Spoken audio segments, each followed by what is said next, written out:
mas Jehová cargó en él el pecado de todos nosotros. Y llegamos ahora al capítulo 35 de Isaías, y damos gracias a Dios porque la batalla de Armagedón no va a ser el fin de todas las cosas. Llegamos ahora a las bendiciones del milenio, y este es un cuadro del reino. Tenemos aquí una expresión poética, una joya. Hay un cierto sentido de justicia poética en este capítulo, con el cual se concluye esta sección sobre el juicio. Los fuegos del juicio ya se han apagado, la espada de justicia está envainada. La noche de los problemas de este mundo ha finalizado, y la mañana de las delicias del milenio ha llegado. Esta sección finaliza en el tema de la paz sobre la tierra, en abundancia y en prosperidad. El método de Dios ha sido el de pasar a través del sufrimiento a la paz, a través de la noche a la mañana, a través del juicio a la salvación, a través de las lágrimas al gozo de la mañana. La calma de este capítulo es un contraste con las tormentas del juicio de los últimos capítulos que acabamos de observar. De esos capítulos que lo precedían, podemos decir, como dice el escritor de Cantar de los Cantares, ha pasado el invierno y las flores aparecen sobre la tierra. Tenemos ante nosotros ahora 3 secciones. En los primeros 2 versículos, la tierra material será restaurada y la maldición del pecado será quitada del cuerpo de esta tierra. En los versículos 3 al 9, el cuerpo del hombre será renovado. Esta es el alma de la tierra, la humanidad. Luego, en el versículo 10 tenemos que los miembros de la familia de Dios regresarán a Sión, y aquí tenemos el espíritu de la tierra. Veamos esto, leamos el primer versículo de este capítulo 35 de Isaías. Se alegrarán el desierto y la soledad, el yermo se gozará y florecerá como la rosa. Los desiertos de este mundo en la actualidad no están disminuyendo en su tamaño. Lo que en realidad sucede es que se hacen cada vez más grandes. Las sequías y la erosión de este suelo están apresurando el proceso hoy, y la contaminación ambiental está llenando esta tierra. Todo eso cambiará completamente en el milenio. Toda la contaminación ambiental será quitada. También será quitada la maldición del pecado. Y tendremos entonces esta maravillosa declaración de este primer versículo donde dice, se alegrarán el desierto y la soledad, el yermo se gozará y florecerá como la rosa. Ese es el cuadro del futuro de esta tierra. Luego leemos en el versículo 2, florecerá profusamente y también se alegrará y cantará con júbilo. La gloria del Líbano le será dada, la hermosura del Carmelo y de Sarón. Ellos verán la gloria de Jehová, la hermosura del Dios nuestro. El apóstol Pablo nos dice allá en su epístola a los romanos que toda la creación gime a una y a una está con dolores de parto hasta ahora. En el milenio, la creación toda se regocijará. En el versículo 3 vemos que también el hombre será renovado, porque la creación está esperando que nosotros recibamos cuerpos nuevos. En los versículos 3 y 4 de este capítulo 35 de Isaías leemos, fortaleced las manos cansadas, afirmad las rodillas endebles. Decid a los de corazón apocado, esforzaos, no temáis. He aquí que vuestro Dios viene con retribución, con pago. Dios mismo vendrá y os salvará. En medio de las tormentas de juicio, el pueblo de Dios puede regocijarse porque ellos saben que Dios vendrá y los salvará. La iglesia tiene además el gozo de nunca experimentar ese período de la gran tribulación. Luego se nos dice en los versículos 5 y 6, entonces los ojos de los ciegos serán abiertos y los oídos de los sordos se abrirán. Entonces el cojo saltará como un ciervo y cantará la lengua del mudo, porque aguas serán cavadas en el desierto y torrentes en la soledad. Las enfermedades y el sufrimiento y toda la aflicción es un resultado del pecado del hombre. Todo eso, amigo oyente, será quitado en el milenio. Ahora en el versículo 7 de este capítulo 35 de Isaías leemos, el lugar seco se convertirá en estanque, y el sequedal en manaderos de aguas, en la morada de chacales, en su guarida será lugar de cañas y juncos. ¡Qué cuadro más hermoso el que tenemos aquí, amigo oyente! Y luego en el último versículo de este capítulo 35 de Isaías, el versículo 10 leemos, y los redimidos de Jehová volverán, y vendrán a Sión con alegría, y gozo perpetuo será sobre sus cabezas, y tendrán gozo y alegría, y huirán la tristeza y el gemido. ¿Puede usted, amigo oyente, pensar en algo mejor que eso? Y así finaliza esta sección en la cual nos encontramos. Usted puede repetir lo siguiente: apresura, oh Salvador, la hora de tu regreso. No te demores, para que los que vivimos no abandonemos la esperanza. No te demores, para que la tierra no padezca como el infierno, y para que tu iglesia no se derrumbe al polvo. Oh, apresura ese gran día de resurrección, cuando los sepulcros que reciben lo que se corrompe y retienen nada más que el polvo, podrá regresar a las gloriosas estrellas y los soles. Ese clamor desolado: ven. Toda la creación dice: ven, ven, Señor Jesús, porque el anhelo ardiente de la creación es el aguardar la manifestación de los hijos de Dios. Y amigo oyente, deseamos finalizar con esta expresión. Dios mediante, en nuestro próximo programa, vamos a continuar con nuestro estudio en el capítulo 36 de Isaías, que trata de la gran sección histórica del libro de Isaías. Mientras tanto, le aconsejamos, como lo hacemos con frecuencia, que usted lea el capítulo 36 de Isaías y se familiarice con su contenido. Que la gloriosa esperanza de estar un día con el Señor sea el aliciente de una vida de comunión con Dios. Hasta pronto, y que el Señor le bendiga. En esta sección que nos toca estudiar, amigo oyente, en este libro de Isaías, encontramos un cambio muy notable en su mensaje. Esta es la segunda gran división de Isaías, y esta sección es muy diferente a la anterior, y también se diferencia mucho de la siguiente. Esta sección nos llevará a un alto nivel en cuanto a la profecía, y luego baja hacia el informe de la historia. Aún el tipo de lenguaje que se usa es diferente.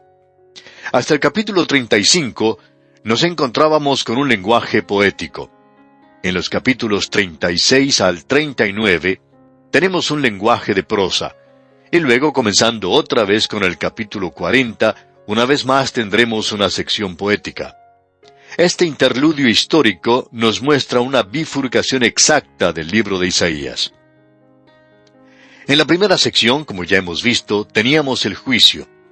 Eso era algo muy importante, el gobierno de Dios y el método por el cual Dios juzga. Ahora, cuando entramos a la última sección, veremos la gracia de Dios y ya no será el juicio.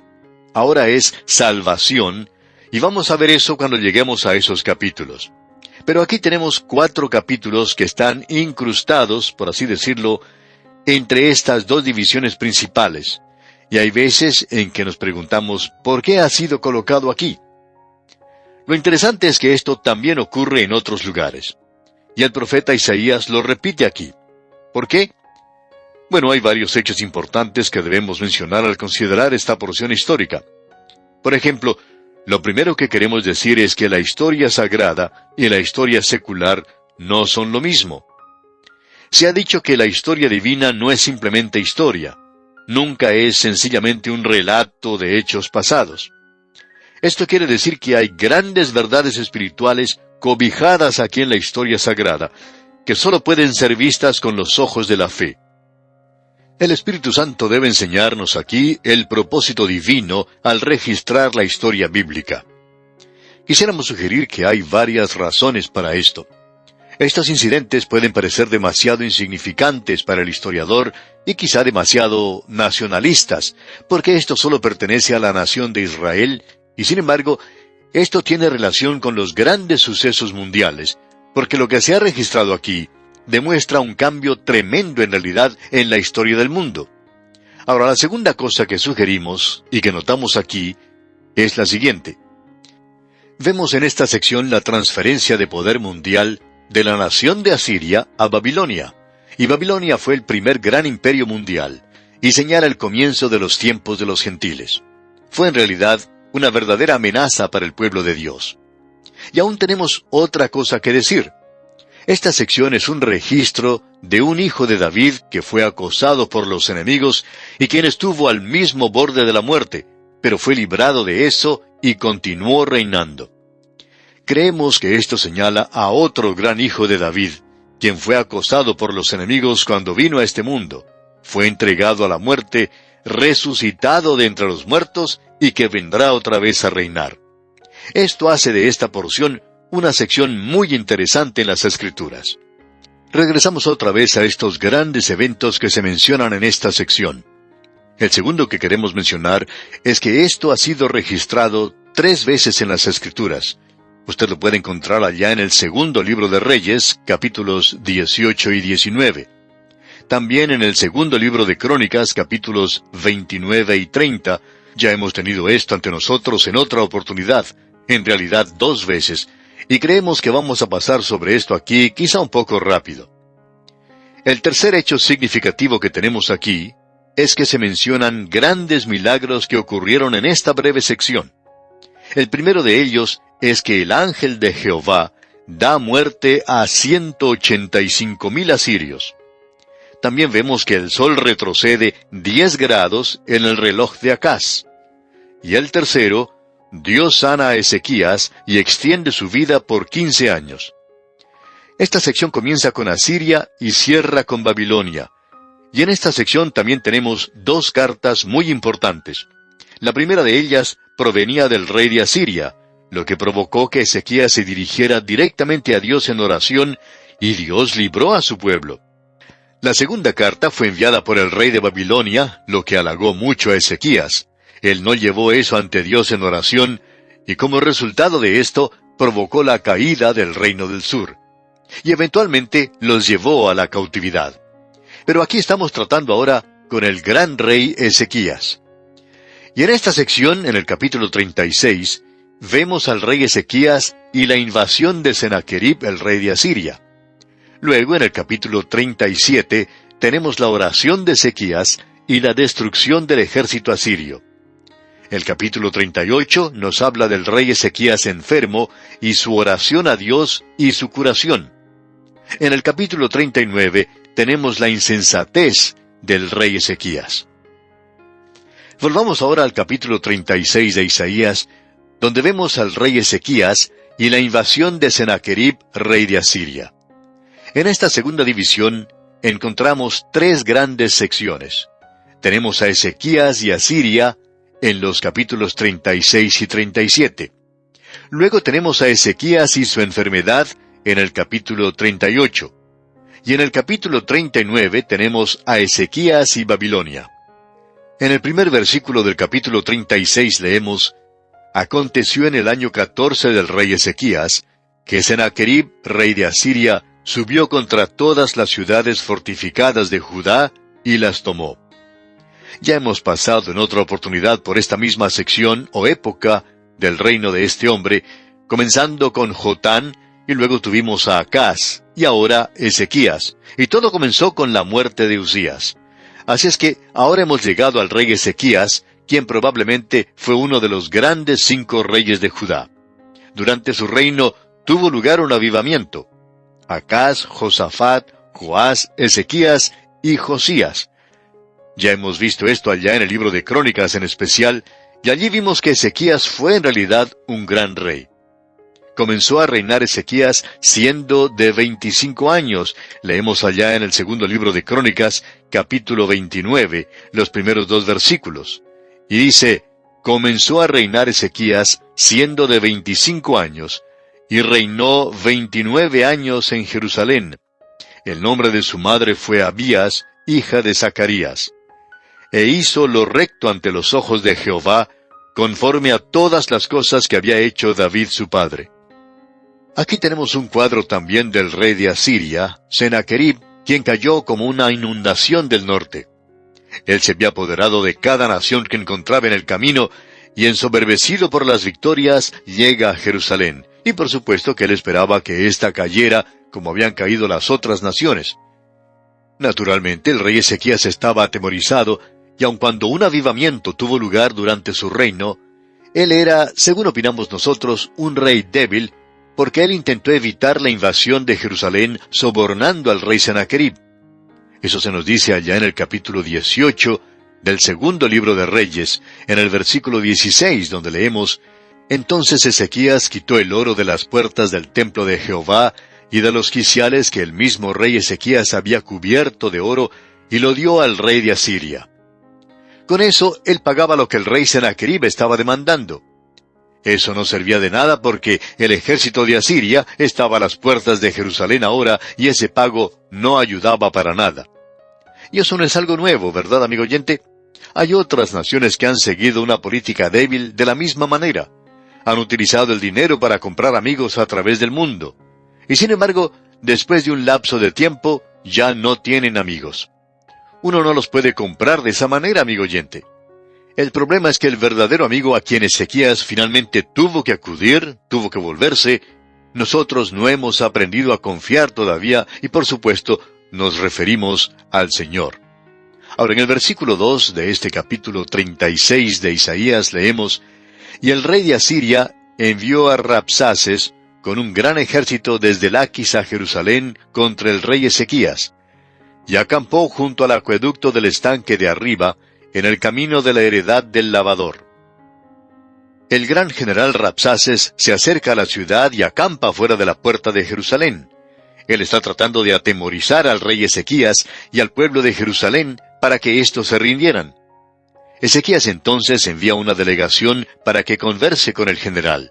Y dice en los versículos 3 y 4, «Y salió a él Eliaquim, hijo de Hilcías, mayordomo, y Sebna, escriba, y Joa, hijo de Asaf, canciller, a los cuales dijo el Rabsaces: Decid ahora Ezequías, el gran rey, el rey de Asiria, dice así: ¿Qué confianza es esta en que te apoyas?».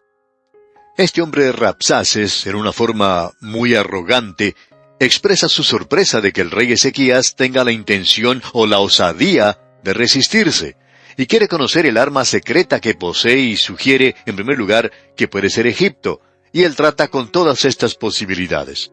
Y luego las deja de lado como inservibles. En primer lugar, él pregunta: ¿están confiando en Egipto? Él dice: «He aquí que confías en este báculo de caña frágil, en Egipto, en el cual si alguien se apoya, se le entrará por la mano y la atravesará». Y en realidad Ezequías estaba confiando en Egipto, pero él no iba a recibir ninguna ayuda de esa parte. En ese sentido, este hombre Rabsaces tenía razón. Y luego él sugiere otra cosa. «¿Es cierto que estás confiando en tu Dios?». Y él dice: «¿No sabías, Ezequías, que todos los lugares altos han sido destruidos ya?». Amigo oyente, usted se da cuenta que Rabsaces no tenía un discernimiento espiritual. Él no sabía distinguir las cosas. Él pensaba que era lo mismo adorar allá en esos lugares, en las colinas, donde los paganos habían levantado altares, y él opinaba que eso era lo mismo que adorar al Dios viviente en Jerusalén. Él pensaba que este hombre estaba destruyendo la adoración de la gente, y por tanto, ellos ya no tenían ningún Dios en quien confiar. Amigo oyente, hoy hay muchas personas que no tienen discernimiento.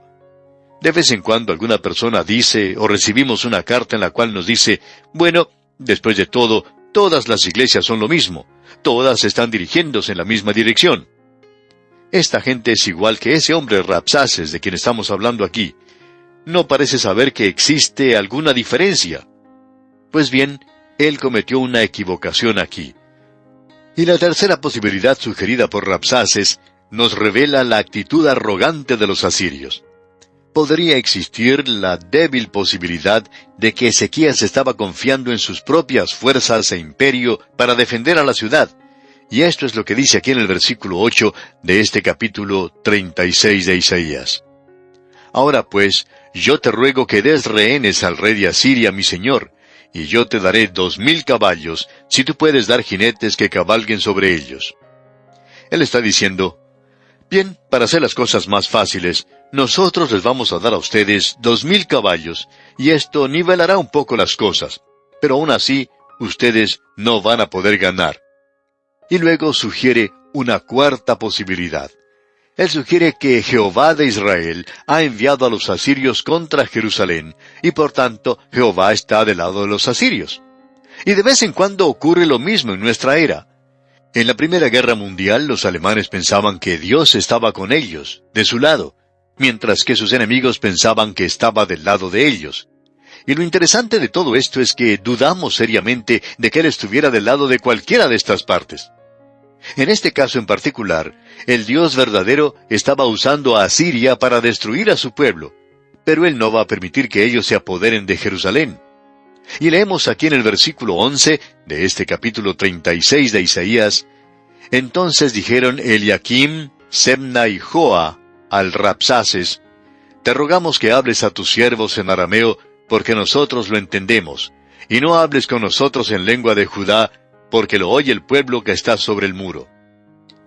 Rabsaces, en su disertación, estaba utilizando mucha propaganda. Los enemigos siempre hacen eso. Y él está gritando a más no poder para que todos le puedan escuchar cuando él está dando estas diferentes razones. ¿Por qué? Porque los muros estaban llenos de soldados, y él quiere que todo esto llegue a Jerusalén y que pase de estos emisarios que le habían salido al encuentro. Esto es lo que provoca que este hombre Rabsaces hable un poco más fuerte. Y luego estos emisarios regresan y hablan con el rey Ezequías y le cuentan lo que estaba ocurriendo. Era una situación bastante triste en realidad. ¿Qué va a ocurrir ahora? Rabsaces, gritando a gran voz, dice aquí en los versículos 14 y 15, el rey dice así: no os engañe Ezequías, porque no os podrá librar, ni os haga Ezequías confiar en Jehová, diciendo, ciertamente Jehová nos librará. No será entregada esta ciudad en manos del rey de Asiria. Bien, ¿qué fue lo que sucedió entonces? Pasemos al versículo 22. Entonces Eliaquim, hijo de Hilcías, mayordomo, y Sebna, escriba, y Joa, hijo de Asaf, canciller, vinieron a Ezequías, rasgados sus vestidos, y le contaron las palabras del Rabsaces. Los vestidos rasgados nos hablan de humillación y vergüenza. Después de todo, el Señor Jesús dijo que Salomón, con toda su gloria, no había sido vestido como las flores. Pero las ropas, usted sabe, como dicen hoy, hacen al hombre. Pues bien, cuando las ropas o vestidos son rasgados, nos hablan de humillación y vergüenza.